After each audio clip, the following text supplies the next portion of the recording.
Good morning, কেমন আছো তোমরা সকলে? আশা করি ভালো আছো, সুস্থ আছো। আমিও ভালো আছি। আমার একটি নতুন ব্লগে তোমাদের স্বাগত আর অনেক অনেক ভালোবাসা। পিছনে ব্যাকগ্রাউন্ডটা একটু অ্যাভয়েড করো। সকালে উঠেছি, আজকে 7টায় তো অ্যালার্ম দেওয়াই থাকে। আজকে উঠতে উঠতে অনেকটাই লেট হয়ে গেছে, প্রায় 7:45 মতো দিয়ে।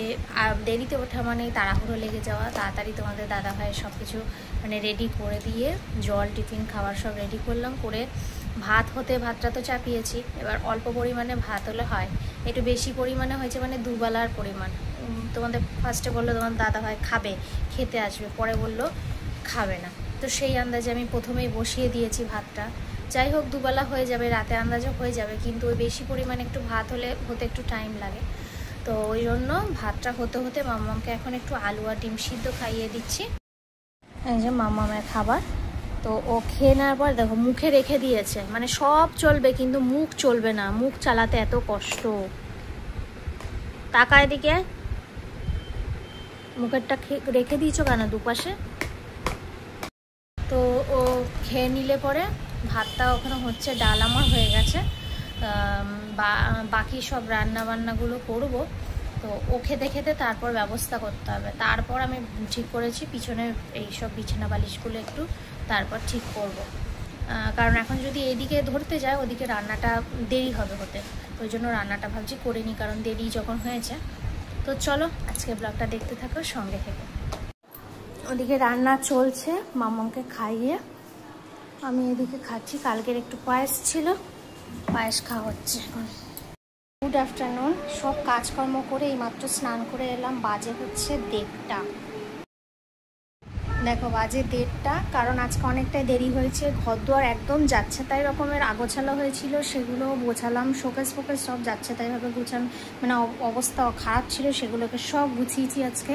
একটু মোছামুছিও হয় না, সেই মোছামুছি করে পরিষ্কার করে আস্তে আস্তে অনেকটাই লেট হলো। এমনকি ওই ঘরটাও তাই, তার মধ্যে এই যে এত কিছু কাচাকুচি হয়েছে, ওই জন্য আরও লেট। দেখো ধরেনি বলে এই ঘরেও কিছুটা মেলে দিয়েছি। আর এই যে পুজো দিয়ে উঠলাম, এই যে আমি পুজো দিয়ে দিলাম। হ্যাঁ, মাম্মাম আজকে ফুল দিয়ে দিয়েছে ঠাকুরকে, ঠাকুরের পায়ে সুন্দর করে সাজিয়ে দিয়েছে। আর আমি রান্না বান্না তো হয়ে গেছে অনেকক্ষণ আগে। চলো দেখাই কি কি রান্না করেছি। আর রান্নাঘরটাও বেশ তাকগুলো পরিষ্কার করলাম ভালো করে, ওই জন্য আরও খানিকটা দেরি হলো। এইগুলো একটু আগোছালো হয়েছিল, সেগুলো একটু গুছিয়ে গাছিয়ে নিয়েছি। এবার হচ্ছে কি রান্না করেছি তোমাদের সাথে শেয়ার করি। প্রথমে এই যে ইলিশ মাছ উকি মেরেছে, ইলিশ মাছও আছে, পাবদা মাছও আছে। রাতে মাম্মাম খাবে, তোমাদের দাদা ভাইয়া খাবে। থানকুনি পাতা বাটা, আর হচ্ছে আজকে পেঁপে দিয়ে মুসুরির ডাল। এখানে আছে কুঁদলি ভাজা, বেগুন ভাজা, শাক ভাজা। শাক ভাজাটা কালকে কারি, তা ভালো করে গরম করলাম। একটু চিকেন আছে, আর হয়েছে এখানে টমেটোর চাটনি। এখানে চিংড়ি মাছ ভাজা হচ্ছে পেঁয়াজ কাঁচা লঙ্কা দিয়ে। এই হচ্ছে আজকের মেনু। গুড ইভিনিং বন্ধুরা।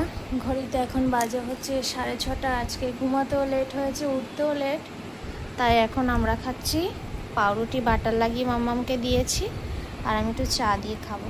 খিদে পেয়ে গেছে জোর, তাই না মা? চলো খেয়ে নাও। বাজে এই যে 8:40। মাম্মামের খাবার নিয়ে এসেছি, ভাত, ডাল, কুঁদলি ভাজা আর ডিমের অমলেট।